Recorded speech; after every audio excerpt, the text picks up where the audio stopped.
Modern readers typically conflate the biblical concept of rest with contemporary psychological states, leisure, passivity, or a quiet retreat from the pressures of life.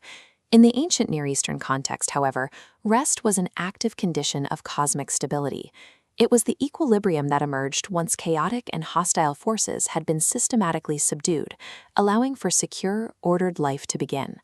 This architectural diagram is rooted in the Hebrew term Menuhah. For Yahweh, resting describes the act of taking up sovereign rule within a properly ordered creation, characterized by security, dedicated covenant space, and the stability of the divine presence. This lexical framework identifies the Book of Joshua as a structural blueprint for engineering and sustaining divine rest. The narrative logic is divided into two distinct phases. Chapters 1 through 12 establish conquest rest, the production of order, while chapters 13 through 24 detail faithfulness rest, the stewardship required to maintain it. Yahweh provides the objective condition of rest, but its survival on the ground depends on Israel's participatory stewardship. The crossing of the Jordan River is the cosmic boundary transition between the decreation of the wilderness and the order of the inheritance. In Joshua chapter 5, military momentum halts for circumcision and the Passover at Gilgal. These rites of passage strip away the identity of Egyptian slavery to restore covenant alignment before the first battle begins. When the manna ceases, the period of emergency provision ends. By eating the produce of the land, Israel signals their transition from a liminal people to a settled community. Joshua is confronted by the commander of Yahweh's army, who refuses to take a side in human terms.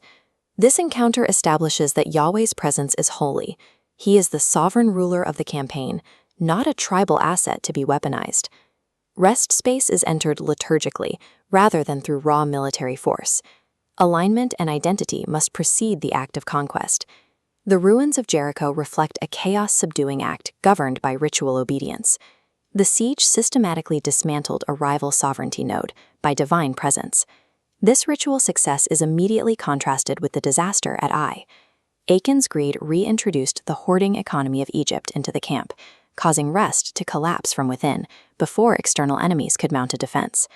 Once internal order is restored, the southern and northern campaigns break organized resistance across the land. The strategic goal was the removal of coordinated threats, not total geographic annihilation.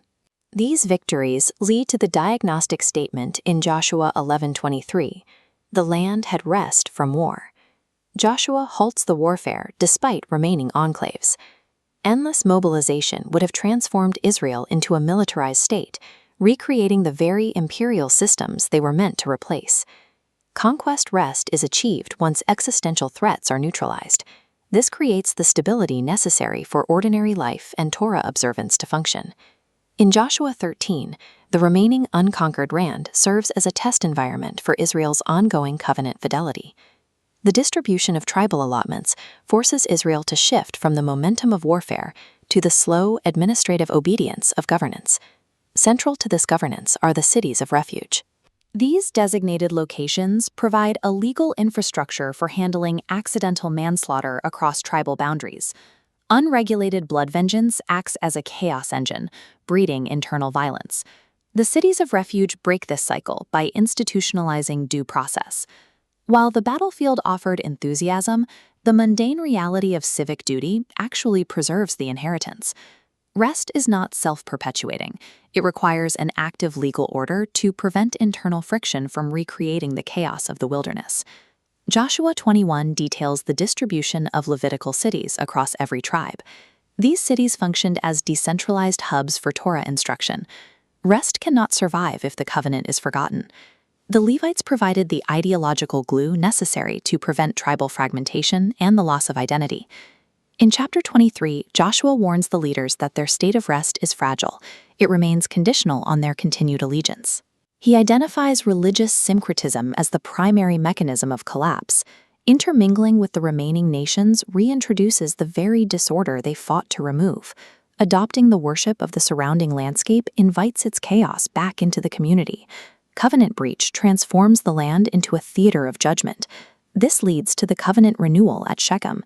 Joshua demands Israel publicly choose Yahweh's order during this peace, anchoring identity through a binding legal act. The Book of Judges serves as the canonical stress test of Joshua's human-mediated rest.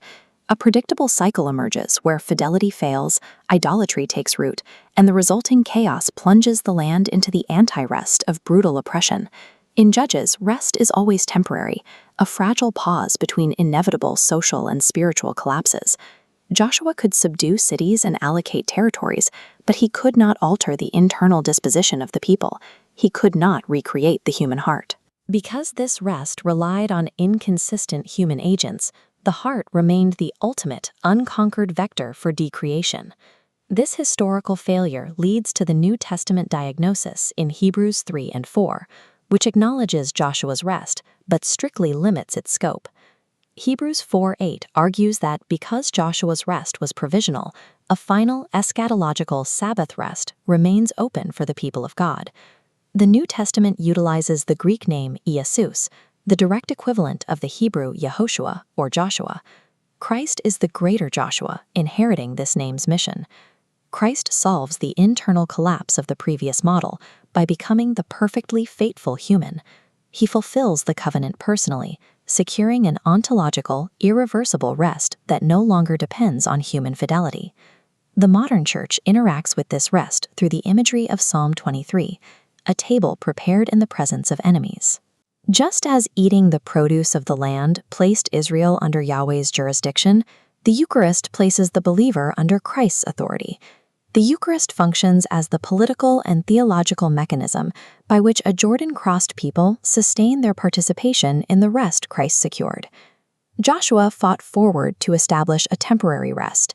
The church fights from behind Christ's finished victory, using the table to rehearse, protect, and inhabit a rest that can never be undone.